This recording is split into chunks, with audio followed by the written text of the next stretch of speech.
Ce que le président a dit concernant en tout cas les femmes, concernant en tout cas nos foyers, c'est la vérité. Le verset du Coran qu'il a récité, c'est comme ça, c'est ça. Il faut essayer de voir. Celui qui peut aller jusqu'à 4 femmes, il a le plein droit de le faire. Mais, je dis mais, quelqu'un qui ne peut pas en tout cas prendre même 2 femmes, il n'a qu'à se contenter de sa femme, une seule qu'il a, il n'a qu'à la garder. Il faut qu'il essaye de voir pour vivre en paix, essayer de voir comment en tout cas nourrir sa famille et être à l'aise avec sa famille. C'est mieux que de prendre en tout cas une lourde charge qui peut en tout cas lui créer des problèmes. Ça, c'est la vérité. Manzo Allah sallallahu alaihi wasallam ya ce mana annikahu sunnati wa man ragiba an sunnati falaysa minni. Shi arme sunnata ne. Kwanciya hankali tabbata a cikin ƙasar mu daga arme ne. Arme abu ne babba ba dan karami ba. Can cikin suratul nisa'i da yace fankihu ma dabalakum minan nisa'i musuna wa salasa wa ruba'a wa in kiftum Allah ta'adulu fa wahidatan aw ma malakta aymanikum. Ku armi mata daga biyu. Kaga Allah da kanshi zai ce mata a armi biyu. Kenan muhimmancin armin mace biyu dan kan mutum ya yi zina. Saka ce au ko guda uku. Me kawo haka nan wani ya yi ƙarfin mace biyu sai uku. Warba sai aka ce ko mace hudu. Kenan duk an ba mu ƙohi nan da za mu rayu a cikin rayuwarmu kama zama kamar dabbobi.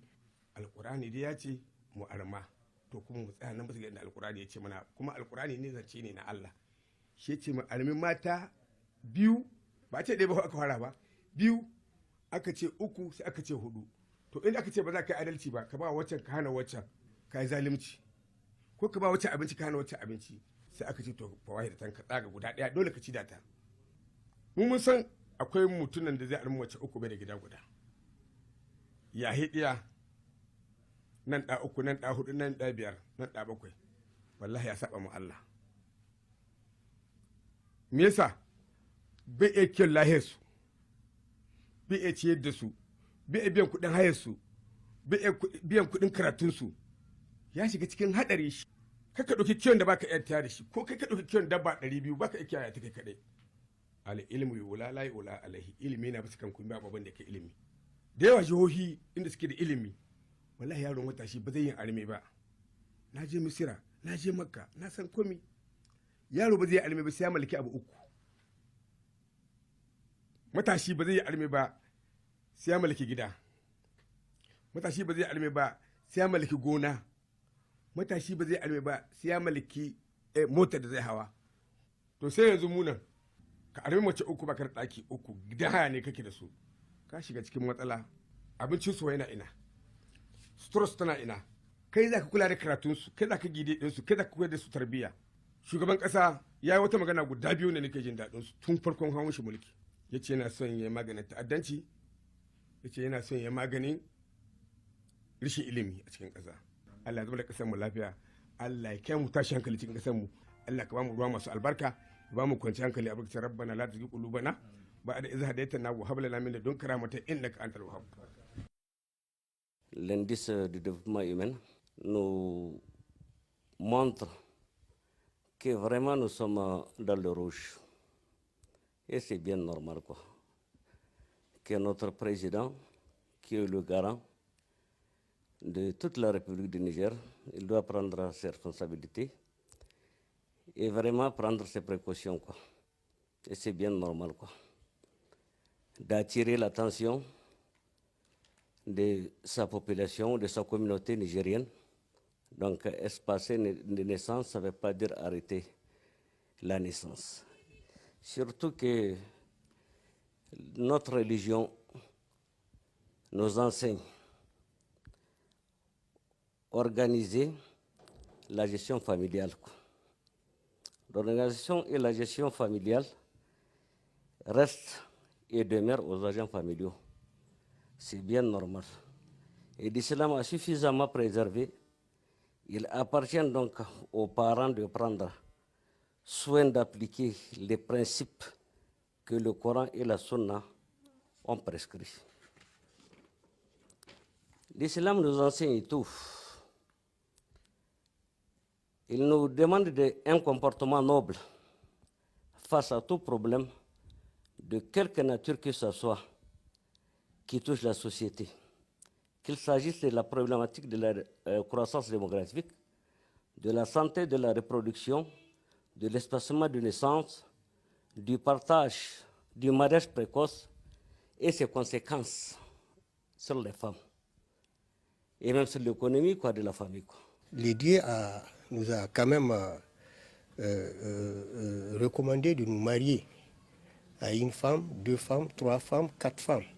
Mais quand on craint qu'on ne peut pas faire la justice entre ces femmes, alors là, on doit s'abstenir à une femme. D'ailleurs, il y a un hadith du prophète Mohammed sallallahu alayhi wa sallam qui s'adressait aux jeunes, parce que la jeunesse, elle est plus facile de produire que le vieux, quoi. Donc, il dit, Ya ma'ashar al-shabab, man istata'a minkum al-ba'a, falyatazawwaj. Il s'adresse aux jeunes. Parmi vous, parmi les jeunes, celui qui peut supporter les charges, n'est-ce pas, de la femme, donc la nourrir, l'habiller, la mettre dans lui chercher un domicile, n'est-ce pas, comment dirais-je, des domestiques aussi, l'habiller. Alors, si vous pouvez le faire, il n'y a pas de problème, vous pouvez vous marier. Mais au cas contraire, non, vous n'avez pas le droit de vous marier. En fait, le mariage, c'est une question de capacité. C'est une question de moyens. C'est une question de probité. C'est une question de conscience. Quelqu'un qui a vraiment la conscience que sa religion, voilà ce qu'elle a dit. Il doit respecter en tout cas les règles de sa religion. Et en aucun cas, en islam, où on a dit quelqu'un qui n'a rien va aller se marier 1 jour, 2 jours, 3 jours, il divorce, il donne des enfants et il va ailleurs aussi, il se remarie encore. Ça là, ce n'est pas vraiment de l'islam. Les gens ont beaucoup de connaissances, les gens ont beaucoup de choses dans la tête. Ils pouvaient très bien faire beaucoup de choses. Mais ça ne suffit pas, le fait de dire ne suffit pas. Il faut vraiment prendre des décisions, en tout cas des règles. Il faut des décideurs qui doivent décider.